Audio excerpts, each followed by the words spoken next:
কথা না বাড়িয়ে আমি সরাসরি ঘটনায় চলে যাব, কারণ একেবারেই সময় নষ্ট করতে চাই না। যেভাবে লেখা আছে আমি সেভাবেই পড়ে শোনাচ্ছি। আশা করছি ঘটনাটি আপনাদের ভালো লাগবে। একজন মানুষ যদি দেখে আর একজন মানুষকে পুকুরের মাঝে পানির ওপর শূন্যে শুয়ে থাকতে, তাহলে তার কেমন অনুভূতি হবে? এমনি একটা পুকুর নিয়েই ঘটনা। আসসালামু আলাইকুম রাসেল ভাই, আমি রেজাউল আলম অনিক খুলনা সদর থেকে লিখছি। খুলনার ঘটনা কিন্তু সবসময় ভালো হয়, আমি বিশ্বাস করি যে এই ঘটনাটিও ভালো হবে। এটি তার পাঠানো তৃতীয় ঘটনা এবং তিনি বলছেন ঘটনাটি আমি সংগ্রহ করেছি চায়ের দোকানে বসে এক চাচার কাছ থেকে। ভালো লাগলে পড়ে শোনাবেন। চাচার নাম মুসলিম, ছদ্মনাম। সে বাগেরহাটের মোল্লাহাট থানার অন্তর্গত একটা গ্রামে থাকে। আমার ঘটনা সেই গ্রামটিকেই নিয়ে। বলছেন মুসলিম চাচা।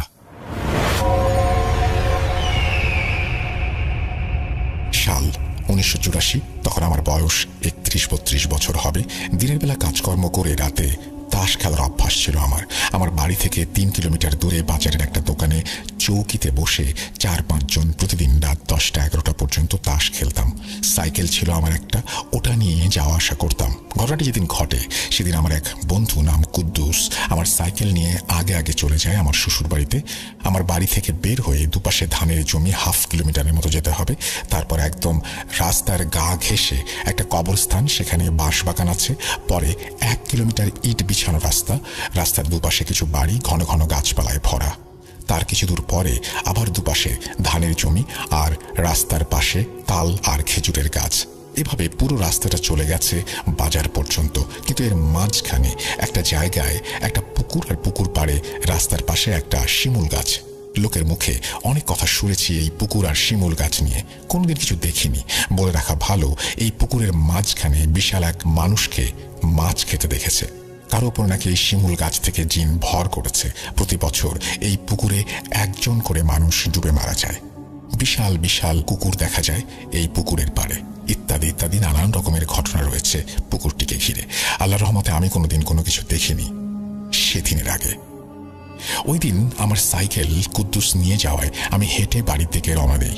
সময় তখন বসন্তকাল, ফাল্গুনি হাওয়া বইছে জোরে। মনের সুখে গান গাইতে গাইতে হাঁটছি রাস্তা ধরে। পুকুরের কাছে এসে যখন শিমুল গাছের নিচ দিয়ে হেঁটে যাচ্ছি, তখন আমার গায়ে একটা দমকা হাওয়া ঝাপটা লাগে। মনে হলো ঝড়ের বাতাস লেগেছে, তাও একবারই। পাত্তা না দিয়ে আমি আবার হেঁটে যাচ্ছি। তখনও পুকুরটা আমি পার হইনি। হঠাৎ আমার শরীরটা ভার হয়ে যায়। আমার পেছনে শিমুল গাছে তুমুল বাতাস হচ্ছে বুঝতে পারি, কিন্তু আশেপাশের সব গাছ স্বাভাবিক। আমার সাথে খারাপ কিছু হতে চলেছে বুঝতে পেরে আমি দৌড় দিব, তাও পারছি না। আমার পা এক জায়গায় আটকে গেছে মনে হচ্ছে। আমি গাছের ওপর থেকে অনেকগুলো মানুষের গলার আওয়াজ শুনি। তা যেন কি একটা ভাষায় কথা বলছে, পুরুষ মহিলা কণ্ঠে। আমি আমার জায়গায় দাঁড়িয়ে হাঁটার শক্তি হারিয়ে ফেলেছি। পর মুহূর্তে আমার পেছনে অনেকগুলো মানুষের হাঁটার শব্দ পাই, যারা আমার দিকে এগিয়ে আসছে। পর মুহূর্তে 5টা আগুনের বল আমাকে ঘিরে গোল হয়ে ঘুরতে থাকে। আমার চলার শক্তির সাথে সাথে আমার জ্ঞানও আমি হারিয়ে ফেলি। তারপর যখন জ্ঞান ফেরে আমি দেখি আমি আমার ঘরের বিছানায় শুয়ে আছি। আমার বাড়ির লোকজনকে জিজ্ঞেস করলাম আমাকে কে বাড়ি নিয়ে এসেছে, কি হয়েছে আমার সাথে। আমার মা বলে সকালে তারা আমাকে বাড়ির উঠোনে পড়ে থাকতে দেখে। আমি রাতে ঘটে যাওয়া সব ঘটনা আমার বাড়ির লোকজনকে জানাই আর বলি আমার তো এখানে আসার কথা না। তখন সবাই অবাক হয়ে যায়। আমরা তখন আরো অবাক হই একজনকে আমাদের বাড়িতে আসতে দেখে। তিনি ছিলেন একজন পীর হুজুর। আরো 2 গ্রাম পরে একটা মাদ্রাসার বড় হুজুর তিনি এসে আমার খবর জানতে চান। মুসলিম, কেমন আছো? আমি বলি ভালো আছি। হুজুরকে আব্বা জিজ্ঞেস করেন আপনি বাড়িতে হঠাৎ? হুজুর বলে মুসলিমকে দেখতে আসলাম। কাল রাতের সব ঘটনা আমি জানি। আল্লাহ সময় মতো ওখানে আমাকে। আমার বাড়ির সবাই হুজুরের কাছে জিজ্ঞেস করে কি হয়েছে কাল রাতে। হুজুর বলে কাল রাতে মুসলিম ওই শিমুল গাছে থাকা 5টা শয়তান পূজারী খারাপ জিনের কবলে পড়ে। প্রতিদিন ও সাইকেলে করে আসে, তাই লোহা থাকায় ওর কোনো ক্ষতি করতে পারেনি। কিন্তু কাল ওকে হেঁটে আসতে দেখে শয়তানের উদ্দেশ্যে বলি দেওয়ার জন্য তারা তাকে উঠিয়ে নেয়। ওকে বলি দিতে পারলে ওরা আরো শক্তিশালী হয়ে উঠবে। কিন্তু আমি একটা জিনকে ওখানে পাহারা দেওয়ার জন্য রেখে দিয়েছি। সে আমাকে খবর দেয়, আর তখন ওই পুকুর পাড়ে আমি চলে যাই এবং আমার জিনের মাধ্যমে ওকে রক্ষা করি। এই ছিল আমার সংগ্রহ করা ঘটনা। আরও ঘটনা আছে যেগুলো সময় পেলে লিখে পাঠাবো। সবাই ভালো থাকবেন, আমার জন্য দোয়া করবেন। আগামী দিনে ভূত.com-এর মঙ্গল কামনা করি। এই বলে তিনি তার ঘটনা শেষ করেছেন। তো এই ছিল আমাদের আজকের ঘটনা। আশা করছি আপনাদের ভালো লেগেছে। যদি ভালো লাগে তাহলে অবশ্যই আমাদেরকে জানাবেন, যদি ভালো না লাগে তাও আমাদেরকে জানাবেন। আমরা আবারও ফিরে আসবো। সেই পর্যন্ত সবাই ভালো থাকুন, সুস্থ থাকুন, মোস্ট ইম্পর্টেন্টলি ভূত.com এর সাথে থাকুন এবং অবশ্যই অবশ্যই আমাদের যে ইমেল অ্যাড্রেসটা আছে সেখানে আপনাদের ঘটনা পাঠাতে বলবেন না। আমরা চলে যাব, আজকের মতো বিদায় নেব এবং ফিরে আসবো আবারও। সেই পর্যন্ত সবাই ভালো থাকুন, সুস্থ থাকুন, মোস্ট ইম্পর্টেন্টলি ভূত.com এর সাথে থাকুন। আল্লাহ হাফেজ।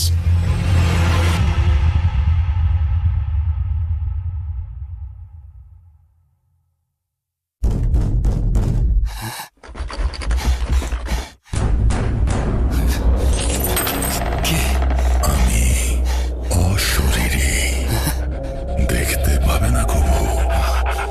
এত কাল ধরে শুনছ, শুনতে কি পাও না তবু।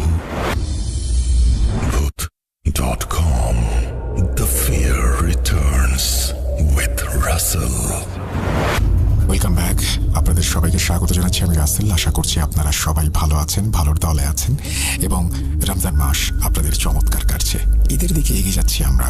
জানি আপনাদের ব্যস্ততা বাড়ছে, ফিরতে হবে ঘরে আপনজনের কাছে। আর আমাদের ব্যস্ততা বাড়ছে একটা চমৎকার এপিসোড উপহার দেওয়ার জন্য।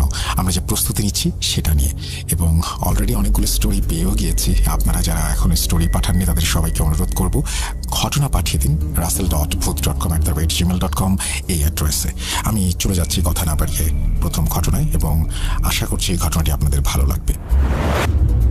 আসসালামু আলাইকুম রাসেল ভাই, আশা করি আপনি মহান সৃষ্টিকর্তার অশেষ মেহেরবানিতে ভালো আছেন। আমি মোহাম্মদ গাউসউদ্দিন, বর্তমানে বাংলাদেশের নৌবাহিনীতে কর্মরত আছি।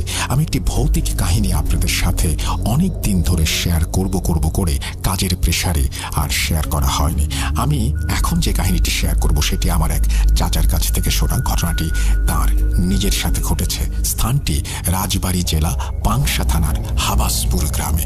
কথা না বাড়িয়ে সরাসরি আমি ঘটনায় চলে যাচ্ছি।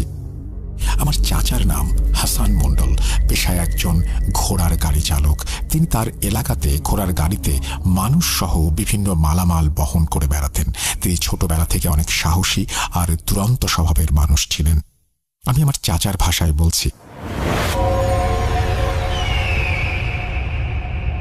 আমি রাতে খাবার শেষ করে ঘুমোতে যাব এমন সময় এক লোক এসে আমার নাম ধরে ডাকলো। আমি ঘর থেকে বেরিয়ে এলে তিনি আমাকে বললেন, কাল আমার ছেলের বিয়ে, আপনাকে বরযাত্রী হয়ে কুঁড়ে বাড়িতে যেতে হবে। ভাড়ার কথা ভাববেন না, আমি পুষিয়ে দেব। শুনে খুব খুশি হলাম, কিন্তু আমি লোকটিকে এর আগে কখনো দেখিনি। এই প্রথম লোকটাকে দেখলাম। চিনি বলেও মনে হচ্ছে না। আমি এসব ভাবতে ভাবতে তিনি বললেন, কি হলো, যাবেন? কোনো কিছু না ভেবে, অর্থাৎ 7-5 না ভেবেই বললাম, যাব। লোকটি আমাকে বললেন, ঠিক আছে, তাহলে আপনি রেডি হয়ে থাকবেন, কাল এসে আমি আপনাকে নিয়ে যাব। এই বলে লোকটা চলে গেলেন। আমি তাকে বিদায় জানিয়ে বিশ্রাম করার জন্য ঘরে এলাম। তখন আমার মাথায় একটা চিন্তা এসে ভর করলো। আজ তো শুক্রবার আর কাল তো শনিবার। শনিবারে আবার কারো বিয়ে হয় নাকি? এই ভাবতে ভাবতে আমি ঘুমিয়ে গেলাম। বলে রাখা ভালো, তখনকার মানুষ একটু কুসংস্কারে বিশ্বাস করত। তারা ভাবত শুক্রবার ছাড়া অন্য কোনো দিনে বিয়ে হওয়াটা কেমন যেন অশুভ অশুভ একটা ব্যাপার। সকালে উঠে যথারীতি আমি ঘোড়া সহ ঘোড়ার গাড়িটি পরিষ্কার পরিচ্ছন্ন করে ধুয়ে মুছে রাখলাম। তারপর বাড়ির অন্য কাজ শেষ করে নিজেও গোসল করে নিলাম। শীতের দিন হওয়ায় গোসল শেষে গরম কাপড় পরে খেতে বসলাম। মা আমাকে বললেন, কিরে খোকা, আজ কোথাও গেলি না? তখন আমি খেতে খেতে বললাম, মা, আজ একটা বিয়ে নিয়ে যেতে হবে, তাই অন্য কোনো কাজ আজকে নেব না। বাড়িতে আমি আর আমার মা খাবার শেষ করে ঘোড়াকে খেতে দিলাম, আর মনে মনে ভাবছিলাম, কি ব্যাপার, দুপুর গড়িয়ে গেল, কই এখনো তো কেউ এলো না, নাকি আমাকে মিথ্যে বলল। এই ভাবতে ভাবতে আমি ঘরে গিয়ে বালিশে মাথা রাখতেই ঘুমিয়ে পড়লাম। মাগরিবের আজানের পর সেই লোকটি এসে আমাকে ডাকলো। আমি ঘুমাচ্ছি, তাই মা আমাকে ডেকে তুলে দিলেন। আমি ঘর থেকে বের হতেই লোকটি আমাকে বললেন, কই চলুন, অনেক দূর যেতে হবে, অনেক দেরি হয়ে গেছে আমাদের। আমি চোখ মুখ ধুয়ে গাড়িটার সঙ্গে ঘোড়াটাকে জুড়ে ওনার সাথে যাত্রা শুরু করলাম। মেঠো রাস্তা ধরে যাচ্ছি, একটু শীত শীত লাগছে। রাস্তার দুপাশে কোনো ঘর বাড়ি নেই, সামনে বাঁশের বাগান, তারপর সামনে যেতে একটা নদীর বাঁধ, তারপর ছোট্ট একটা কালী মন্দির, তারপর নদীর পাশ কেটে সরু রাস্তা। এই রাস্তা আমার অনেক চেনা, অনেকবার এসেছি, তবে আজ কেমন জানি অদ্ভুত লাগছে। চারদিকে কেমন একটা নির্জনতা কাজ করছে। ভাবলাম রাতে তো কখনো আসেনি, তাই হয়তো এমন লাগছে। ভাবনা শেষ হতেই দূরে চোখ পড়ল আমার। দেখি রাস্তার পাশে একটি আলোকসজ্জার বাড়ি, এবং সেখানে পৌঁছাতেই পেছন থেকে লোকটি বলে উঠলেন, থামুন, আমরা এসে পড়েছি। তারপর আমি ঘোড়ার গাড়ি থামালাম। আমার ঘোড়ার গাড়ির শব্দে বাড়ি থেকে কয়েকজন বেরিয়ে এলো। তারপরে যথারীতি বরযাত্রীরা উঠে বসলো। ওরা মোট 13 জন। ওরা ওঠাতে আমি আবার যাত্রা শুরু করলাম। ভালো লাগছে, সবার হাসি খুশি মন, আর হালকা মৃদু বাতাসে ঘোড়ার গাড়িটি ক্যাঁকুর ক্যাঁকুর শব্দ করে চলতে শুরু করলো। আমি বেশ আনন্দ উপভোগ করছিলাম, কিন্তু আনন্দটা আর বেশি সময় রইল না। মনে হচ্ছে ঘোড়ার গাড়িটি আর সামনে এগোতে পারছে না। কেউ একজন শক্তিশালী দানব ঘোড়ার গাড়িটি পেছন থেকে টেনে ধরেছে। এর আগে থেকেই আমি একটা জিনিস আঁচ করছিলাম, আমার ঘোড়া দুটো আজ অন্য দিনের চাইতে বেশি চিল্লাচিল্লি করছে। আমি গাড়ি থেকে নামলাম, হাতে হ্যারিকেন নিয়ে গাড়ির পেছন দিকে তাকিয়ে যা দেখলাম তা দেখে আমার আর বোঝার বাকি রইল না আমাদের সাথে কি হতে চলেছে। আমি দেখলাম ধান বানা কালো কুচকুচে একটা ঢেকি আমার ঘোড়ার গাড়িতে চাকার সাথে বেঁধে রয়েছে।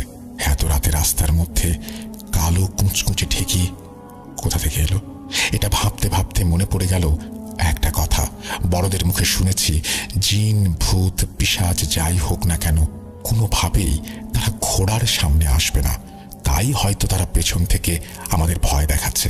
তখন আমি সবাইকে গাড়ি থেকে নামতে নিষেধ করি। তারপর আমি আমার ব্যাগ থেকে আমার ব্যবহার করা গামছাটি বের করে যেই না ঢেকির ওপরে রাখি, সঙ্গে সঙ্গে আপনাতেই ঢেকিটি মাটির সাথে মিলে যায়। এই দেখে আমি কিছুটা ভয় পেলাম, কিন্তু কাউকে কোনো কিছু না বলে ভয়ে ভয়ে গামছাটি মাটি থেকে উঠিয়ে ধুলা ঝেড়ে মাজাতে বাঁধলাম। তারপর হ্যারিকেনটি যথাস্থানে বেঁধে গাড়িতে উঠে বসলাম।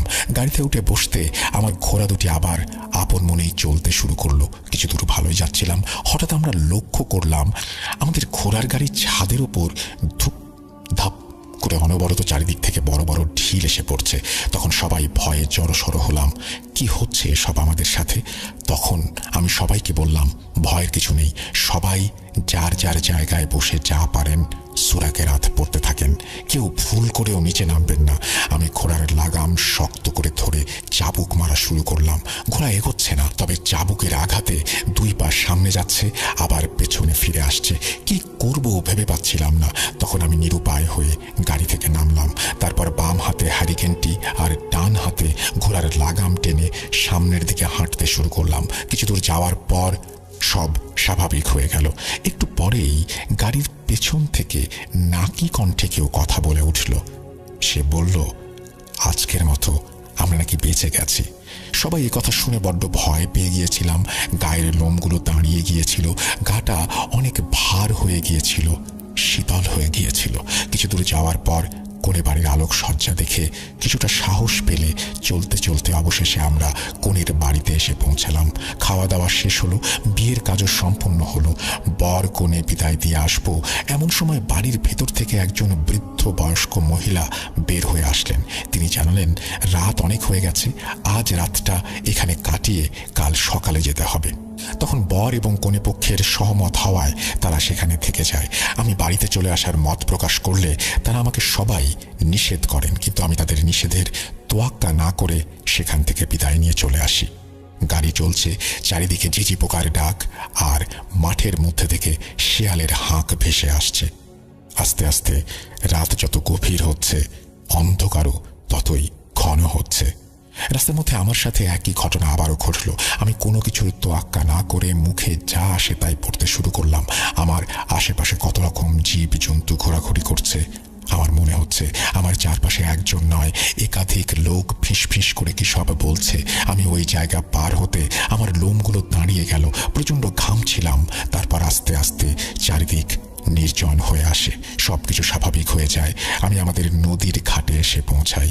ঘটনাটি এখানে শেষ হলে ভালো হতো, কিন্তু না, আমার সামনে ঘটল আরো ভয়ঙ্কর দুর্ঘটনা। আমি নদীর ঘাট পার হয়ে যখন কালী মন্দিরের সামনে আসলাম তখন আমি যা দেখলাম তা দেখার জন্য আমি মোটেও প্রস্তুত ছিলাম না। আমি দেখলাম বড় বড় আকৃতির দুটি কালো কুঁচকুঁচে বিড়াল, চোখ দিয়ে তাদের আগুনের ফুলকি বের হচ্ছে।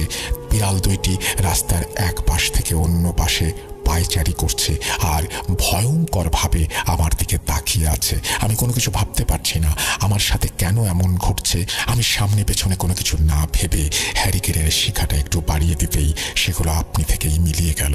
আমি তাড়াহুড়ো করে ঘোড়ার লাগামটা ধরে যেই না চাবুক ঘোড়ার শরীরে মারতে যাব তখন আমার চোখ পড়ল বাঁশ ঝাড়ের দিকে। বাঁশগুলো সব মাটিতে নুয়ে পড়েছে আর বাঁশ বাগানের মধ্যে প্রচণ্ড ঝড় বয়ে যাচ্ছে। তা দেখে আমি আর ঠিক থাকতে পারলাম না। আমি ভয় আর রাগ নিয়ে ঘোড়ার গাড়ি থেকে নেমে হ্যারিকেনটা হাতে নিয়ে দূর থেকে চাবুক দিয়ে যেই না বাঁশের গায়ে সজোরে আঘাত করলাম সঙ্গে সঙ্গে বাঁশগুলো সরসর করে উঠে গেল। ঝড়ও বন্ধ হয়ে গেল। আমি তাড়াহুড়ো করে বুকটা গাড়ির সঙ্গে ঠেকিয়ে শরীরের সমস্ত শক্তি দিয়ে গাড়িতে উঠলাম। গাড়ি চলছে আর আমার মনে হচ্ছে চারিদিকে ভেঙে চড়ে যাচ্ছে। এভাবে বাঁশ ঝাড় পেরিয়ে মাঠ পেরিয়ে অবশেষে বাড়িতে পৌঁছালাম। তখন আমার সারা শরীর থেকে ঘাম টপ টপ করে ছড়ে পড়ছে। আমি বাড়িতে ঢোকার সঙ্গে সঙ্গে আমার মা আমাকে জড়িয়ে ধরলেন। আমিও মাকে জড়িয়ে ধরে কাঁদতে কাঁদতে বললাম, মা, আজকে আমি মরেই যেতাম। আল্লাহর অশেষ মেহেরবানি এবং তোমার দোয়ায় বেঁচে ফিরেছি। তারপর একে একে সমস্ত ঘটনা আমি মাকে বলি। তারপর মা আমার সব ঘটনা শুনে রাতে লবণ পানি খেতে দেন। তারপর গরম পানি দিয়ে আমাকে গোসল করতে বলেন। সেদিন রাত্রে খাবারে মাছ থাকায় আমার মা আমাকে মাছ না খেতে দিয়ে শুধু লবণ দিয়ে ভাত খেয়ে ঘুমোতে বলেন। এর পরের ঘটনাটা দাদির মুখ থেকে শোনা। আমি যখন হাসানের সমস্ত ঘটনা শুনি তখন আমি প্রচণ্ড ভয় পাই। হাসান যেহেতু নদীর পাশ দিয়ে এসেছে তাই ওকে আমি গরম পানি দিয়ে গোসল করিয়ে মাছ খেতে বারণ করি, এতে পিশাচ ও খারাপ কিছু ওর কাছে যেন না আসতে পারে। পরে হাসান যখন ঘুমিয়ে পড়ে তখন আমি ওর পাশে বসে নফল নামাজ পড়ে জিকির করছিলাম। তখন আমার মনে হচ্ছিল ঘরের চারিপাশের গাছপালা কি যেন ভেঙে চুড়ে তছনছ করে ফেলছে। আর কতজন ঠিক বলতে পারবো না, সাঁই সুঁই করে কথা বলছে। আমি সাহস করে টিনের ফুটো দিয়ে তাকিয়ে দেখি গন্ডারের মতো কিছু একটা আমার বাড়ির সমস্ত গাছপালা ভেঙে চুরমার করে ফেলছে। এই ভয়ঙ্কর প্রাণীটির মুখোমুখি হতেই সে আমাকে বলে আজকে নাকি আমাকে মেরেই ফেলতো। তারপর সব কিছু স্বাভাবিক। সকালে উঠে আমি দেখলাম বাড়ির সব গাছপালা ঠিক আগের মতো আছে। আসলে আমাদেরকে ঘর থেকে বের করে ক্ষতি করার ইচ্ছে ছিল তাদের। কি বলবো। দাদি যখন এসব কথা আমাদের বলছিলেন তখন দাদি কাঁপছিলেন, চোখে পানি টলমল করছিল। হাসান চাচা আর তার মা অর্থাৎ আমার দাদি আজ বেঁচে নেই বার্ধক্যজনিত কারণে। মহান সৃষ্টিকর্তা রাব্বুল আলামিন তাদের দুজনকেই যেন জান্নাতুল ফেরদৌস দান করেন। এই ছিল আমার ঘটনা। যদি ভালো লাগে শেয়ার করবেন এবং আমাকে কল দিয়ে জানাবেন। তারপর আপনার কণ্ঠে ঘটনাটি শুনে অবশ্যই ভালো লাগবে বলেই আশা রাখি। আমি তেমন ভালো বাংলা লিখতে পারি না, ভুল ভ্রান্তি হলে ক্ষমা সুন্দর দৃষ্টিতে দেখবেন। লিখেছেন Mohammad Gausuddin. Thank you very much আপনার এই চমৎকার ঘটনাটির জন্য। আসলেই খুবই অদ্ভুত একটি ঘটনা। আমরা চলে যাব আমাদের পরবর্তী ঘটনায়।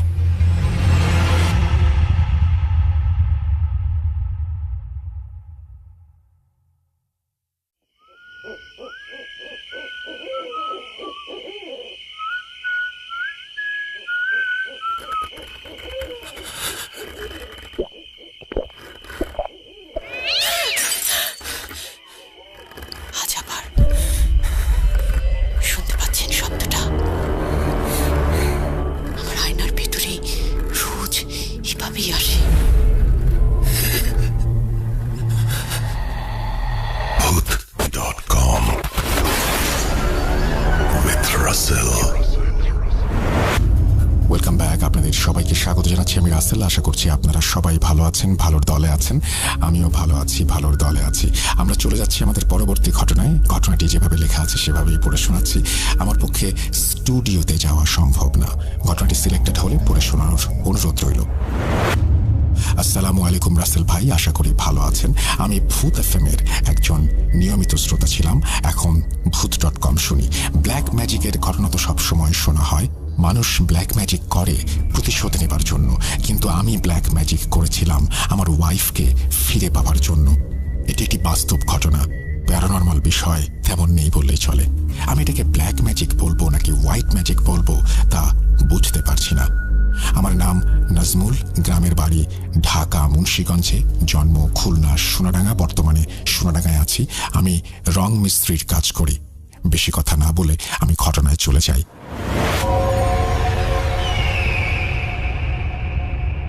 সালটা ছিল 2021 সালের ফেব্রুয়ারির 3 তারিখ। আমি আমার নানা বাড়ি যাই, কারণ সেদিন ওয়াজ মাহফিল ছিল। মাহফিলে একটা মেয়েকে দেখে খুব ভালো লাগে আমার সাথে আমার এক মামা ছিল। তার কাছ থেকে ওই মেয়ের ঠিকানা জেনে পরদিন তার সাথে হঠাৎ নদীর পাড়ে দেখা হয়ে যায় আমার। তারপর আমি আমার মামাকে বলি তার নাম্বারটি জোগাড় করে দিতে পারবে কিনা। মামা নাম্বার জোগাড় করে দেয়, কিন্তু আমি ফোন দিইনি কখনো। আর 2 দিন পর আমি খুলনায় আমার বাসায় চলে আসি। তার সাথে 2 থেকে 3 দিন কথা বলার পর আমি আবারও নানার বাসায় যাই। ওইখানে যাওয়ার 1 দিন পরে আমি তাকে নিয়ে পালিয়ে আসি। যা হোক রাসেল ভাই, এগুলো বলতে গেলে অনেক সময় লাগবে। 2-3 মাস খুব ভালোই চলছিল আমাদের। কোরবানি ঈদের 2-3 দিন পর আমার শাশুড়ি আসে আমাদের নেয়ার জন্য। আমি তাদের বাসায় যেতে চাচ্ছিলাম না। আমার শাশুড়ি তার মেয়েকে নিয়ে যায়। পরদিন আমি ফোন দিলে আমাকে জানায় যে তার মেয়ে আমার সংসার করবে না। কথাগুলো শোনার পরে আমি খুব কান্নাকাটি করি। তারপর থেকে আমার মাথায় শুধু একটা কথাই ঘুরছে, যেভাবেই হোক ব্ল্যাক ম্যাজিক করব আমার ওয়াইফকে। অনেক খোঁজাখুঁজির পর একজন কবিরাজের ঠিকানা পাই। আমি নাম বলবো না, ঢাকা শহরের কোনো এক জায়গায় আমি তার বাসায় যাই। একটা কাজ পেয়েছি এই কথা বলে আমি ঢাকার উদ্দেশ্যে রওনা দেই। দুপুর 2টার সময় আমি ঢাকায় পৌঁছাই। সেদিন রাতেই আমার শাশুড়ি আমাকে ফোন করে জানায়, তুমি এসে তোমার বউকে নিয়ে যাও। তারপর দিন ভোরবেলায় আমার বউ আমাকে ফোন করে বলে সে প্রেগন্যান্ট। আমি সব কিছু চিন্তা বাদ দিয়ে আবার খুলনায় ব্যাক করি। খুলনায় আসার 4 দিন পরে আমি আমার বউকে আনতে যাই।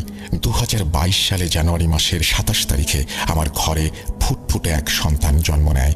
তার ঠিক 3 থেকে 4 মাস পর আমার সাথে রাগারাগি করে আমার বউ বাপের বাড়ি চলে যায়। আমিও রাগ করে 3-4 মাস খোঁজ খবর নেইনি। এভাবে কেটে যায় 4টি মাস। একদিন আন্টি আমাকে একটা কবিরাজের ঠিকানা দিয়ে বলে খুলনা ফুলবাড়ি গেটের কোনো এক জায়গায় আমি তার সাথে দেখা করি যেন।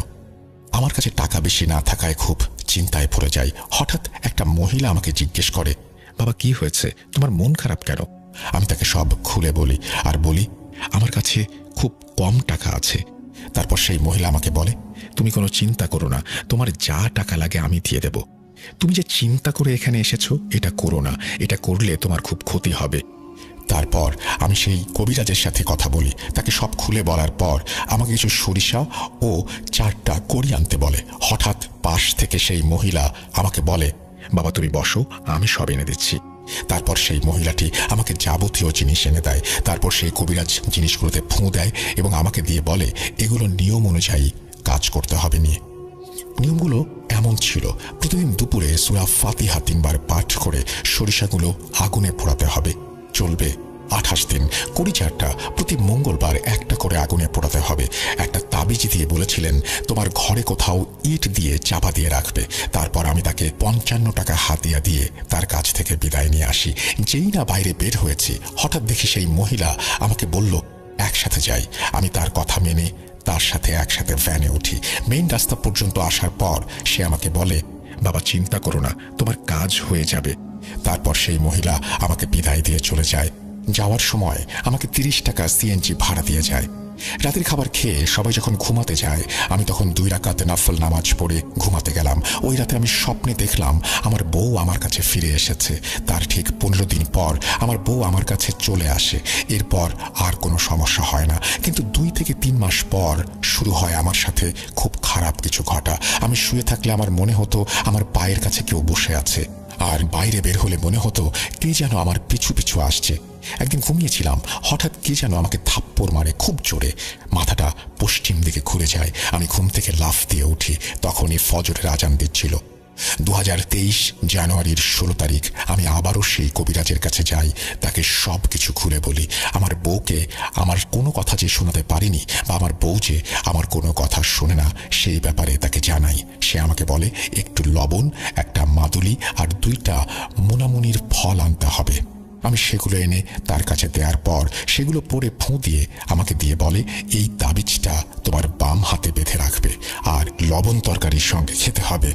আমাকে সে বলে দিয়েছে 9 মাস এটার মেয়াদ থাকবে, 9 মাস পর সব কেটে যাবে। আমি যেন 9 মাস পর যেয়ে তার কাছ থেকে আবারও তাবিজ নিয়ে আসি আর বলেছে গরুর মাংস খাওয়া যাবে না, কেউ মারা গেলে সেই বাড়িতে যাওয়া নিষেধ, নবজাতক কোনো শিশু জন্ম নিলে 41 দিনের মধ্যে তাদের বাসায় যাওয়া নিষেধ। এই ছিল আমার ঘটনা। আমি আজও বুঝতে পারি না কে ছিল সেই মহিলা, কেনই বা আমাকে টাকা দিল আর আমার বাসায় আসার সময় কেনই বা আমাকে বলল বাবা সব ঠিক হয়ে যাবে, কেনই বা সে আমাকে থাপ্পড় মারল। আমার কাছে এই সমস্ত তথ্য অজানা। লিখতে গিয়ে অনেক প্রবলেমের মধ্যে পড়েছি, কম্পোজ করছি, অটোমেটিক ডিলিট হয়ে যাচ্ছে। কোথাও ভুল হলে ক্ষমা করে দেবেন। ভালো লাগলে পুরো শোনানোর অনুরোধ। আমার কাছে আরও অনেক ঘটনা আছে আমার মামাতো বোনের সাথে ঘটে যাওয়া। এই ঘটনা সিলেক্টেড হলে ওই ঘটনাগুলো লিখে পাঠাবো। নাজমুস সাকিব খুলনা সোনাডাঙ্গা থেকে এই ঘটনাটি পাঠিয়েছেন। আপনাকে অসংখ্য ধন্যবাদ। আশা করছি যারা শুনেছেন তাদেরও এই ঘটনাটি ভালো লেগেছে। আমরা সরাসরি চলে যাব আমাদের পরবর্তী ঘটনায়। প্রিয় শ্রোতা বন্ধুরা, এখন যে ঘটনাগুলো শুনবেন সেই ঘটনাগুলো হয়তো আপনারা আগেও শুনেছেন, অনেকবার শুনেছেন, বারবার শুনতে চাইবেন, হয়তো কখনোই শুনেননি। সেরা সেই ঘটনাগুলোর মধ্যে চলুন আমরা প্রবেশ করি এবং তাদের সাথেই আমরা হারিয়ে যাই ভয়ের রাজ্যে। আপনারা সবাই প্রথম থেকে শেষ পর্যন্ত আমাদের সঙ্গে থাকবেন সেই আশা রেখেই চলুন শুরু করা যাক।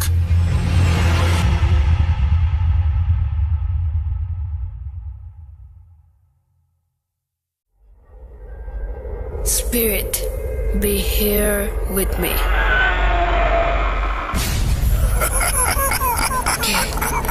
¿Qué তুমি? Bhoot.com. The fear returns with Russell. Welcome back. আরও একবার আপনাদের সবাইকে স্বাগত জানাচ্ছি। আমি রাসেল। আর পরবর্তী ঘটনাটি যেভাবে লেখা আছে আমি সেভাবেই পড়ে শোনাচ্ছি। আসসালামু আলাইকুম রাসেল ভাই। সবার মতো আমিও জানতে চাইলাম না কেমন আছেন, কারণ আমি জানি আপনি সবসময় ভালোর দলে থাকেন। আমিও আল্লাহর রহমতে ভালো আছি। শুরুতেই আমার পরিচয় বলে রাখছি। আমি আরিয়ান, বাসা কিশোরগঞ্জ জেলার কটিয়াদি উপজেলায়। আমি এর আগেও একটি ঘটনা শেয়ার করেছিলাম, কিন্তু সেটা সিলেক্টেড হয়নি। ঘটনা শুরুতেই বলে রাখা ভালো, আমি সরাসরি এই ঘটনাটি স্টুডিওতে এসে শেয়ার করতে পারবো না, তার জন্য আন্তরিকভাবে দুঃখিত। রাসেল ভাইয়ের কাছে আমার অনুরোধ, আমার ঘটনাটি পড়ে শোনাবেন। আমরা সবাই অনেক উত্তেজিত আর অপেক্ষায় বসে আছি আপনার মুখ থেকে ঘটনাটি শোনার জন্য। এবার আমি যে ঘটনাটি শেয়ার করতে যাচ্ছি সেটা আমার সাথে নয়, বরং আমার বন্ধুর সাথে ঘটে যাওয়া মর্মান্তিক সত্য ঘটনা। নাম প্রকাশ করার অনুমতি পাইনি বিধায় নামটি গোপন রাখছি। লেখার মাঝখানে ভুল ত্রুটি ক্ষমা সুন্দর দৃষ্টিতে দেখবেন। চলুন তাহলে আর দেরি না করে ঘটনায় যাওয়া যাক। বলার সুবিধার্থে আমি তার মতো করেই বলছি। বলছেন ওবায়দুল, ছদ্মনাম। আমার গ্রাম থেকে 2 গ্রাম পেরিয়ে মানিকখালী নামক একটি গ্রাম আছে। সেখানে প্রতি ডিসেম্বর মাসের 27 তারিখ একটি ওয়াজ মাহফিল হয়। আমাদের গ্রামের অনেকেই সেই ওয়াজ মাহফিল শুনতে যায়। আমিও প্রতিবার সেখানে গিয়ে ওয়াজ শুনি। তাই প্রতিবারের মতো এবারও আসর পরে ওয়াজ শোনার জন্য ওয়াজ মাহফিলের উদ্দেশ্যে রওনা দিলাম আমি এবং আমার 2 বন্ধু। ভালোভাবেই আল্লাহর অশেষ রহমতে সেখানে পৌঁছালাম। ওয়াজ মাহফিল বেশ বড় হওয়ার কারণে সেদিন অনেক ভিড় হয়ে যায়। দূর দূরান্ত থেকে মানুষ আসে ওয়াজ শোনার জন্য। তারপর কোনো রকম ভিড় এড়িয়ে আমরা 3 জন 3 জায়গায় বসে পড়লাম। ভিড়ের জন্য আমরা 3 জন এক জায়গায় বসতে পারলাম না। বেশ কিছুক্ষণ ওয়াজ শুনলাম। হঠাৎ ঘড়ির দিকে তাকাতে দেখলাম রাত প্রায় 12:30। আমি ভাবলাম অনেক রাত হয়ে গেছে, বাড়ি চলে যাওয়া উচিত। আমাদের এলাকায় রাত 11টার পর সিএনজি বা অটোরিকশা পাওয়া যায় না। আমি বাড়িতে যাব এই কথা ভেবে আমার সাথে থাকা বন্ধুদের খুঁজতে থাকি, কিন্তু ভাগ্যের কি নির্মম পরিহাস, আমি আমার বন্ধুদের কোথাও খুঁজে পেলাম না। এদিকে রাত অনেক বেড়ে যাচ্ছিল, কি করব বুঝতে পারছিলাম না। এবার নিজে নিজেই বলে উঠলাম, হয়তো ভিড়ের মধ্যে ওরা আমাকে হারিয়ে ফেলেছে, হয়তো বাড়ি ফিরে গেছে। তাই আমিও চলে যাব ঠিক করলাম। মেইন রোডের কাছে যেতেই দেখি কোনো সিএনজি তো দূরের কথা, একটা কুকুরও নেই। একটু হতভম্ব হয়ে ভাবলাম এত বড় একটা ওয়াজ মাহফিল, কিন্তু কোনো অটো সিএনজি নেই। একেবারেই যে নেই তা কিন্তু না, কিছু সিএনজি ছিল যেগুলো দূর থেকে আসা মানুষ নিয়ে তাদের নিজেদের গ্রামে ফিরে যাচ্ছিল। আমাদের গ্রামে যাওয়ার দুইটি রাস্তা, একটা হচ্ছে মেইন রোড আর অন্যটি হচ্ছে রেল লাইন। আর মেইন রোড দিয়ে পায়ে হেঁটে গেলে প্রায় 1 ঘন্টা 20 মিনিটের মতো সময় লাগে, আর রেল লাইন দিয়ে গেলে 40 মিনিট আমাকে পায়ে হেঁটে যেতে হবে। তখন আমি রেল লাইনের রাস্তাটি সবকিছু চিন্তা করে বেছে নিলাম, কারণ একটু তাড়াতাড়ি বাড়ি পৌঁছাতে পারবো এটা ভেবেই। কিন্তু কে জানতো সেখানে আমাকে ভাগ্যের মর্মান্তিক পরীক্ষা দিতে হবে। স্টেশন ধরে আমার গ্রামের রাস্তার দিকে 10 মিনিট হাঁটলে একটা ব্রিজ পড়ে, সেটা রেল লাইন ব্রিজ। চারদিকে খেজুর গাছ, কাঁঠাল গাছ, আর তারপরে একটি মাটির রাস্তার মাঝখানে একটা শেওড়া গাছ, চারপাশে কিছু আবাদি জমি, এবং তারপর আমাদের বাড়ি। তো আমি যখন স্টেশন ধরে হাঁটছি, প্রায় 10 মিনিট হাঁটার পর আমি ওই ব্রিজটার কাছে চলে আসি।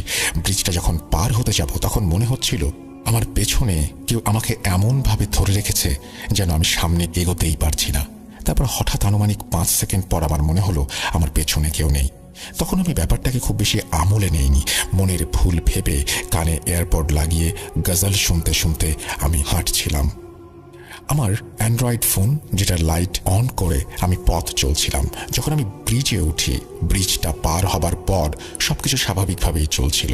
যখন আমি ব্রিজের মাঝখানে চলে আসি তখন আমার কানে থাকা এয়ারপড নিজে থেকেই অফ হয়ে যায়। আমি ভাবলাম হয়তো বা এয়ারপডের চার্জ শেষ হয়ে গেছে, কিন্তু সেটা শুধু এয়ারপড পর্যন্তই সীমাবদ্ধ ছিল না। আমি আর এক পা এগোতেই আমার হাতে থাকা মোবাইল ফোনটির 80% চার্জ থাকা সত্ত্বেও অফ হয়ে যায়। আমি প্রথমে ভাবলাম হয়তো আমার হাতে কোথাও চাপ লেগে এমন হয়েছে, কিন্তু আমি মোবাইল ফোনটি অন করার জন্য অনেকবার চেষ্টা করি এবং ব্যর্থ হই। অথচ এমন অবস্থায় আমি কি করব কিছুই বুঝতে পারছিলাম না। চারিদিকে অন্ধকার আমাকে ঘিরে রেখেছে, আমি পথ চলতে পারছি না। ফোনটাকে অনেকবার অন করার চেষ্টা করলাম, কিন্তু হলো না। আমি মনের অজান্তে কিছুটা ভয় পেতে শুরু করি, গলা শুকিয়ে যাচ্ছিল আমার। আমি আল্লাহর নাম নিয়ে আল্লাহকে স্মরণ করে আস্তে আস্তে ব্রিজ পার হওয়ার চেষ্টা করলাম। যখন আমি ব্রিজটা পার হলাম, কিছুটা ভয়ে ভয়ে রেল লাইন দিয়ে সামনের দিকে যেতে লাগলাম। আমি যখন ব্রিজটা থেকে আনুমানিক 10 ফিট দূরে আসলাম, আমার মনে হচ্ছিল আমার পেছন থেকে একটা গরম হাওয়া আমার দিকে এগিয়ে আসছে। যত কাছে আসছে ততই যেন বেশি আগুনের মতো তাপ অনুভব করছি আমি। ভয়ে পেছনে তাকানোর সাহস পেলাম না। আমি আমার হাঁটার স্পিড বাড়িয়ে দেই, কিন্তু হাঁটতে হাঁটতে আমি একটু সামনে যাওয়ার পর আমি যেটা দেখলাম সেটা দেখার জন্য আমি মোটেও প্রস্তুত ছিলাম না। আমার সেই একটু ভয় আর একটু ভয়ের মধ্যে সীমাবদ্ধ ছিল না। একটু এগিয়ে যেতেই দেখলাম আমার ডান পাশে একটা সাদা রঙের ঘোড়া আমার পাশ বরাবর হেঁটে যাচ্ছে। স্বাভাবিকের তুলনায় ঘোড়াটি ছিল অনেক বড়, আর ঘোড়াটি ফুলের মালা দিয়ে সাজানো, এবং আমার হাঁটার স্পিড যত বাড়ছিল ঘোড়াটাও ঠিক ততটা স্পিডে আমার সাথে সাথে হেঁটে চলেছে। আর ঘোড়াটা ছিল এতই রাগান্বিত, এতই তেজি, তার চোখগুলো আগুনের মতন যেন জ্বলজ্বল করছিল। আমি অনেক কষ্ট করে চোখ বন্ধ করে শরীরের যত শক্তি আছে তা খাটিয়ে দৌড় দিয়ে চিৎকার করে আল্লাহকে ডাকতে শুরু করলাম। তারপর উচ্চ স্বরে বলতে লাগলাম, হে আমার রব, তুমি সর্বশক্তিমান, তুমি পারো আমাকে এই বিপদে থেকে বাঁচাতে। এরকমভাবে কিছুক্ষণ দৌড়ানোর পর আমি রেল লাইন পেরিয়ে মাটির রাস্তায় উঠে আসি। আমি যখন রেল লাইন পেরিয়ে মাটির রাস্তায় আসি তখন সামনে এগোতেই রাস্তার বাম পাশে একটা শেওড়া গাছ। আমি নিজেও জানতাম না সেখানে আমার জন্য চূড়ান্ত ভয় অপেক্ষা করছিল। আমি যখন শেওড়া গাছটার দিকে এগোতে লাগলাম তখন আমার মনে হচ্ছিল আমি আবারও সেই ঘোড়ার খুরের শব্দ শুনতে পাচ্ছি। আমার কান যেন এই শব্দগুলোকে আর নিতে পারছিল না। আমার মনে হচ্ছিল ঘোড়াটা মনে হয় আমার দিকেই রাগান্বিত হয়ে ছুটে আসছে, আমাকে ছিঁড়ে খাবে বলে। আমি ভয় আর পেছনে তাকানোর সাহস পেলাম না। যখন শেওড়া গাছটার কাছে চলে আসি তখন আমি যেটা দেখতে পাই সেটা কোনো সুস্থ মানুষ তার নিজের চোখকে দেখার পর বিশ্বাস করতে পারবে না। শেওড়া গাছটার কাছে এসে আমি দেখলাম একটা পা দেহ থেকে আলাদা করা, শুধু পাটাই রয়েছে। আর এই পা যেন কোনো মানুষের পা না। পাটা আকারে এতই বড় ছিল যে আনুমানিক 6-7 ফিট হবে। সাধারণত মানুষের শরীর এমন হয় না। রাস্তার মাঝখানে শুধু পা, আমার দিকে সে যেন হেঁটে আসছিল। আমার পেছনে সেই ঘোড়ার খুরের শব্দ, সব মিলিয়ে আমি আর নিতে পারছিলাম না। চিৎকার করে আমি সেখানেই অজ্ঞান হয়ে যাই। কতক্ষণ এখানে পড়েছিলাম আর কিভাবে পড়েছিলাম কিছু মনে নেই আমার। যখন আমার জ্ঞান ফেরে তখন আমি দেখি আমি আমার গ্রামের এক চাচার বাড়িতে শুয়ে আছি। আমি এখানে কিভাবে আসলাম চাচা বললেন তিনি কাল রাতে মাহফিল শেষ করে তার সঙ্গীদের সাথে বাড়ি ফিরছিলেন। তখন শেওড়া গাছের কাছে এসে তিনি দেখতে পান আমি অজ্ঞান হয়ে পড়ে আছি। তিনি তখন বাড়িতে খবর দেন এবং আমাকে এখানে নিয়ে আসেন। এবং তিনি আমাকে প্রথমেই জিজ্ঞেস করলেন যে তুই এই পথ দিয়ে কেন আসতে গেলি। আমি চাচার এমন অদ্ভুত কথা শুনে চাচার কাছে সেই বিষয়ে জানতে চাইলাম। সময়ের কারণে চাচার সেই ঘটনাটা আমার এখন বলা সম্ভব হচ্ছে না। মুরব্বীদের কাছে জানতে পারলাম এখানে অনেক ঘটনা, এরকম ঘটনা প্রায়ই ঘটে থাকে। এই বলে ওবায়দুল তার ঘটনা শেষ করলেন। লেখায় ভুল ত্রুটি ক্ষমা সুন্দর দৃষ্টিতে দেখবেন। আরিয়ান লিখেছেন কিশোরগঞ্জ থেকে, হ্যাঁ আমি ক্ষমা সুন্দর দৃষ্টিতে দেখছি, কিন্তু আমাদের আসলেই মাঝে মাঝে কিছু লেখা পড়তে খুব অসুবিধা হয়। আপনারা লেখার পরে যদি একটু রিভাইজ করেন তাহলে আমাদের জন্য খুব সুবিধা হয়, কারণ না হলে দেখা যাবে যে অনেক সুন্দর ঘটনা অনেক সময় আমাদের নেওয়া সম্ভব হয় না। একটু ব্যাপারটা খেয়াল রাখবেন আপনারা দয়া করে। তো যাই হোক, আমরা একটু আগে যে ঘটনা শুনছিলাম সেই ঘটনার মধ্যে আমরা শুনলাম যে একটি পা 6-7 ফিট লম্বা। আমি একটা ঘটনা পড়েছিলাম অনেকদিন আগে একটা গল্প পড়েছিলাম। সেই গল্পের মধ্যে এতিদের কথা ছিল এবং তাদেরকে নাকি এভারেস্টে দেখা যায়। ব্যাপারটা কাল্পনিক নাকি সত্যি সেই ব্যাপার নিয়ে আপনারা অনুসন্ধান করে দেখতে পারেন। তো সেখানে আমি শুনেছিলাম যে অনেক বড় তারা, আকারে অনেক বড়, মানুষের চাইতে অনেক বড় হয় তারা। হঠাৎ করে এই ঘটনাটা পড়তে গিয়ে আমার সেই ঘটনার কথা মনে পড়ে গেল, মানে সেই গল্পের কথা মনে পড়ে গেল। অনেক ধন্যবাদ আপনাকে। আমরা আমাদের লিসেনারদের বলবো যে আপনারা শুধু একবার জাস্ট ভেবে দেখুন যে আপনারা যদি এরকম একটা পা দেখেন যে পাটি 6-7 ফিট এবং সেটি আপনার দিকে এগিয়ে আসছে, মানুষ নয় জাস্ট পা, এটা যদি পড়ে থাকতে দেখেন, এগিয়ে আসা তো দূরের কথা, কেমন লাগবে আপনার। যাই হোক, আমরা চলে যাবো আমাদের পরবর্তী ঘটনায়। আশা করছি প্রথম ঘটনাটি আপনাদের ভালো লেগেছে। যদি ভালো লাগে অবশ্যই আমাদের জানাবেন। আমরা পরের ঘটনায় যাচ্ছি।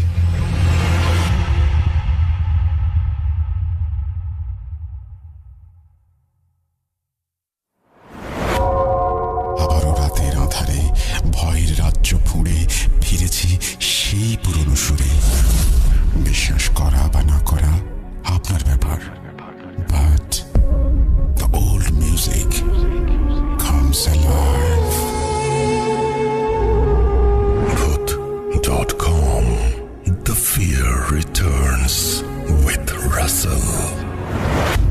Welcome back. আপনাদের সবাইকে স্বাগত জানাচ্ছি। আমি রাসেল। আশা করছি আপনারা সবাই ভালো আছেন এবং ভালোর দলে আছেন। আমিও ভালো আছি, ভালোর দলে আছি। শুক্রবারে সময় হলো ভয়ের রাজ্যে হারিয়ে যাবার। ইউটিউবে আমরা খুব তাড়াতাড়ি পৌঁছে যাব 1 মিলিয়নে।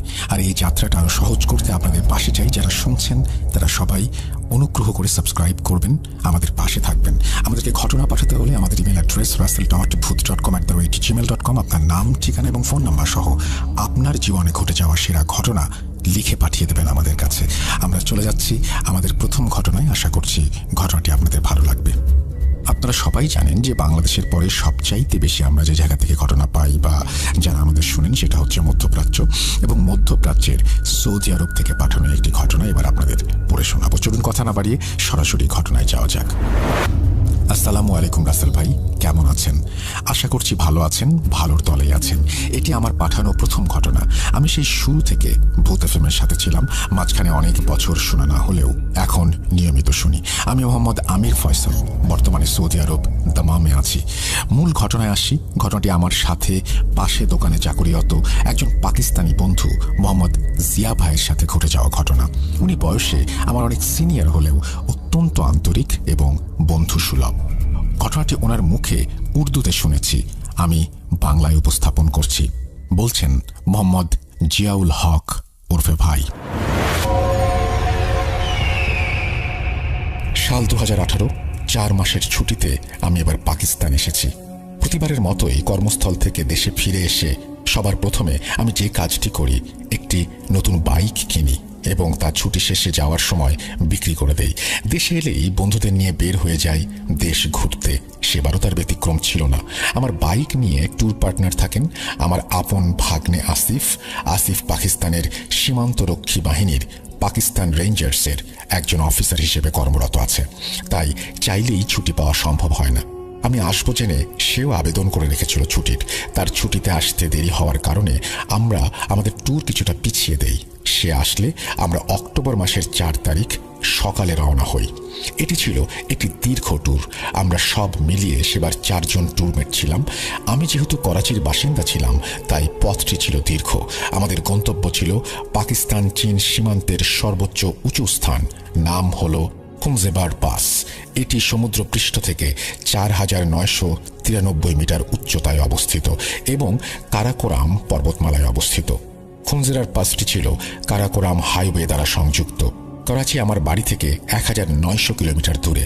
যথারীতি আমরা প্রায় 1.5 দিন বাইক চালানোর পর আমাদের গন্তব্য থেকে মাত্র 140 কিলোমিটার আগে একটি স্থানে যাত্রা বিরতি করি। দিনটি ছিল বৃহস্পতিবার। আমরা আসরের শেষে পুনরায় রওনা হব। ঠিক তক্ষুনি মুষলধারে বৃষ্টি শুরু হয়। বলে রাখা ভালো, এটি ছিল আমাদের গন্তব্যস্থলের সবচেয়ে নিকটবর্তী যাত্রা বিরতির স্থান। বিরতি শেষে আমরা যখন বের হব, তখন হোটেল মালিক আমাদের কোথা থেকে এসেছি এবং কোথায় যাব জানতে চাইলে আমরা তা বলি, এবং তিনি তা শুনে আমাদের যা বলেন তা শুনতে আমরা মোটেও প্রস্তুত ছিলাম না। তিনি বললেন, এখান থেকে 5 থেকে 7 কিলোমিটার পরেই পাহাড়ি আঁকাবাঁকা রাস্তা ও জঙ্গল, যা এতটা ঘন যে সূর্যের আলো সময় মতো পৌঁছায় না। আমরা এখন রওনা দিলেও মাগরিবের আগে পৌঁছাতে পারবো না। তাই বললেন, স্থানটি মোটেও ভালো না। এখানে যারা যাতায়াত করছে সবাই কোনো না কোনো খারাপ অভিজ্ঞতার সঙ্গে নিয়ে এসেছে। বাবা, তোমরা আমার ছেলের মতো। আজ রাতটা আমার হোটেলে থেকে যাও, কাল না হয় ফজরের সময় রওনা দিও। আমরা যেহেতু সবাই বয়সে জওয়ান, তাই সেই হোটেলের মালিকের কথা উপেক্ষা করলাম, কারণ এমন ভ্রমণ আমরা আগেও করেছি। যথারীতি আমরা রওনা দিই। আকাশে মেঘ, তখনও গাড়ি নেই এই পথে। হালকা ঝিরিঝিরি বৃষ্টি হলেও তা কোনো বিশেষ সমস্যার সৃষ্টি করছে না। আমাদের রাস্তা ছিল খুবই ভালো। আমাদের পথে 2টি সীমান্ত বাহিনীর চেকপোস্ট, এবং যেহেতু আমার ভাগ্নে একই বাহিনীতে কর্মরত, তাই তেমন কোনো সমস্যায় পড়তে হয়নি। কিন্তু আমাদের আশ্চর্য করে 2টি চেকপোস্ট সামনে না যেতে অনুরোধ জানায়। তারা বলে তারা নিজেরাও প্রায় এখানে প্যারানরমাল অ্যাক্টিভিটির সম্মুখীন হয়। আমরা আগে বিষয়টিকে আমলে না নিলেও সবার বারণ আমাদের ভাবায়। আমরা ছিলাম ক্লান্ত। এত লম্বা একটি জার্নি, তার মাঝে গত 2 দিন প্রায় রাস্তায়, তাই আমরা চাচ্ছিলাম তাড়াতাড়ি গন্তব্যে পৌঁছতে। আমরা আবার রওনা করলাম। কিছুক্ষণ যাবার পর শুরু হলো আঁকা বাঁকা পাহাড়ি পথ, যার উঁচু নিচু রাস্তা চলে গেছে। তখন প্রায় সন্ধ্যা হতে চলেছে। চারিদিকে আবছা অন্ধকার। স্থানটি সংরক্ষিত এলাকা হওয়ায় কোনো বাড়িঘর, দোকানপাট কিচ্ছু ছিল না। আমরা মোবাইলে সময় দেখে 4 জন একটি স্থানে বাইক থামাই এবং মাগরিবের নামাজ পড়ে নেই। হালকা বৃষ্টির আমেজ তখনও থাকায় আবহাওয়া ছিল ঠান্ডা। এমনভাবে আমরা প্রকৃতি আর নানা প্রকার আওয়াজ শুনছিলাম, ভালোই লাগছিল। আমাদের গন্তব্যে আমরা আবারও রওনা হলাম। আর তারপর আমাদের সাথে যা হলো তা আমাদের সারাটা জীবন মনে দাগ কেটে রাখবে। সবেমাত্র সন্ধ্যা হলো। নামাজ পড়ে আমরা মাত্র মিনিট 2 আসলাম। যেহেতু রাত, আঁকা বাঁকা সড়ক, আমাদের সবার বাইকের গতিও ছিল 40। আমরা একটা সোজা রাস্তা বেয়ে উপরে উঠলাম। তারপর বাঁক হয় বাম দিকে। রাস্তা প্রায় 50 থেকে 60 ফিট নিচে নেমে গেছে, আবার উপরে উঠছে। আমরা সবাই বাইকের গতি কম হওয়াতে আমাদের প্রত্যেকটি বাইক একে অপরের কাছেই ছিলাম। সবার হেলমেটেই কমিউনিকেটর ছিল। আমরা দেখলাম দূর থেকে আমরা যে রাস্তায় বাঁক নিয়ে নিচে নামবো, সেখানে আলো সাদৃশ্য কিছু চলছে। আমাদের টিমে ভাগ্নের সামনে, আমি মধ্যখানে, এবং শেষে আমার বন্ধুরা ছিল। আসিফকে বাইক দাঁড় করাতে দেখে আমিও দাঁড়িয়ে যাই। তারপরে একে একে সবার বাইক থামে। আমরা যা দেখি তার সাথে কোনো হিসাব মেলে না। আমরা দেখি আমরা যে বাঁক ধরে নিচে নামবো, তার ঠিক নিচে একটি বিশাল জমায়েত, অর্থাৎ একটি বরযাত্রীর বহর যাচ্ছে। সেখানে প্রায় 70 থেকে 80 জনের মতো নারী পুরুষের একটি বহর, যা ছিল এমন, সামনে 2টি দলে বিভক্ত ব্যান্ড পার্টি একটি সাদা ঘোড়ায় বর আরোহণ করে আছে। পেছনে একটি সুসজ্জিত ঘোড়ার গাড়ি, সবাই বিয়ের সাজে সজ্জিত, এবং পেছনে 50 থেকে 60 জনের মতো সব বয়সী ছেলে মেয়ে, বয়স্ক নাচতে নাচতে যাচ্ছে। আমরা এটিকে স্বাভাবিকভাবে নিলেও আমাদের ঘোর কাটতে বেশি দেরি হয়নি। তারা এমনভাবে রাস্তা ব্লক করে রেখেছিল যে পাশ দিয়ে একটা বাইকও ক্রস করার জায়গা ছিল না। এভাবে কেটে গেল 5 থেকে 6 মিনিট। আমরা সবাই লক্ষ্য করলাম সেই বরযাত্রীর বহর দেখে মনে হচ্ছে হাঁটলেও তারা ঠিক একই স্থানে অবস্থান করছিল। আমরা কিছুটা বিরক্ত হই এবং ভাবি পাশ কেটে হর্ন বাজিয়ে গেলে হয়তো সাইড দেবে। আমরা তাই করি, বাইক চালিয়ে সেই রাস্তার বাঁকে আসি। আর যা দেখি তা দেখে আমাদের গলা শুকিয়ে যায়। আমরা সামনে যেতেই মুখোমুখি হই একটি ভয়াবহ দৃশ্যের। বরযাত্রী বহরের সবার মাথা শরীর থেকে আলাদা এবং তা হাওয়ায় ভাসছে এমন দেখি। আমাদের বুঝতে আর বাকি রইল না আমরা খারাপ কিছুর ফাঁদে পড়েছি। আমরা সবাই ভয়ে হিম হয়ে যেতে লাগলাম তাদের, এবং আমাদের দূরত্ব 30 ফিট হবে। আমরা সবাই ভয়ে পাথর হয়ে পড়েছি। কি করব? পেছনে ফিরে যাব নাকি খারাপ কিছুর মুখোমুখি হব বুঝে উঠতে পারছিলাম না। আসিফ সীমান্ত বাহিনী হওয়ায় এবং তার ডিউটি সীমান্ত হলেও এমন ঘটনা প্রথমবারের মতো দেখছেও, সেও ভয়ে হিম হয়ে গিয়েছিল। আমাদের টিমে আমি সবচেয়ে বড় হলেও আমি বুঝে উঠতে পারছিলাম না আমাদের কি করা উচিত। আমরা সবাই হেডলাইট অফ করে বাইকের স্টার্ট অফ করে বসে আছি একত্রে খারাপ কিছুর অপেক্ষায়। কিন্তু আমাদের মনে সবারই অনুশোচনা হলো, কেন আমরা হোটেলের মালিকের বারণ শুনলাম না, যিনি কিনা আমাদের হাত ধরে না যেতে অনুরোধ করেছিলেন? কেন আমরা তাদের এত কাছে এলাম? সবাই যার যার মতো দোয়া দুরুদ পড়ছিল, কেন আমরা আসলাম? আমাদের সবার মনে একটি প্রশ্ন ঘুরছিল, এই রাতে এমন একটি জনমানবহীন স্থানে যেখানে 100 কিলোমিটারে কোনো বসতি নেই, কোনো মানুষের চিহ্ন নেই, সেখানে কোথা থেকে বরযাত্রী আসবে? এই ভাবতে ভাবতে আমাদের মধ্যে একজন পকেট থেকে ফোন বের করে ভিডিও করতে শুরু করে। রাত 7:13। আমাদের সবার ফোনই তখনকার সময়ের নতুন ফোন ছিল। আমরা সবাই ভিডিও করার সাহস করি। আশ্চর্য হলেও সত্যি, 4টি ফোনের কোনোটিতেই কোনো ভিডিওতে বরযাত্রীর কোনো অস্তিত্বই দেখা যাচ্ছিল না, কিংবা ভিডিও রেকর্ড হচ্ছিল না। এভাবে কেটে গেল আরও কিছু সময়। আমরা বুঝে উঠতে পারছিলাম না আমরা কি করব। আমাদের কি ফিরে যাওয়া উচিত, অপেক্ষা করা উচিত? কিন্তু এমন একটি গা হিম করা মুহূর্ত চোখের সামনে কতক্ষণ মেনে নেওয়া যায়? আমাদের মধ্যে আসিফ, আমার ভাগ্নে, বারবার বলছিল আমরা তাদের মধ্য দিয়ে চলে যাই, কিছু হবে না। কিন্তু আমি সহ আরও বাকি 2 জন আমরা তাতে রাজি হলাম না। সময় যেতে লাগলো, আমাদের মধ্যে ভয় বাড়তে লাগলো। এদিকে শরীর আমাদের একদমই চলছিল না। টানা জার্নিতে তেমন আমরা বিশ্রামের সুযোগও পাইনি একটা। এভাবে সময় পার হচ্ছিল। রাতের গভীরতার সাথে সাথে আমাদের মনে হলো আমরা সবাই যেন এক অন্ধকারে হারিয়ে যাচ্ছি। দিনে টানা রাইড করা ও বৃষ্টিতে ভেজার কারণে সবাই প্রচণ্ড ঠান্ডায় জমে যেতে লাগলাম। মোবাইলের ঘড়িতে তখন রাত 10টা। এ কি আমাদের জীবনের শেষ রাত? আমার মনে হলো এটি আমাদের জীবনের সবচেয়ে দীর্ঘ ও কালো রাত। আমরা সবাই জড়ো হয়ে বসে পড়েছিলাম। আমাদের সামনে 2টি পথ খোলা ছিল। হয়তো আমরা আবার বাইক নিয়ে ফিরে যাব, নয়তো সামনে এগিয়ে এই অশরীরী বরযাত্রীর বহরকে ক্রস করে যাব। সবাই এতটা বিধ্বস্ত ছিলাম, কারো পক্ষেই বাইক চালানোর শক্তিটুকু ছিল না।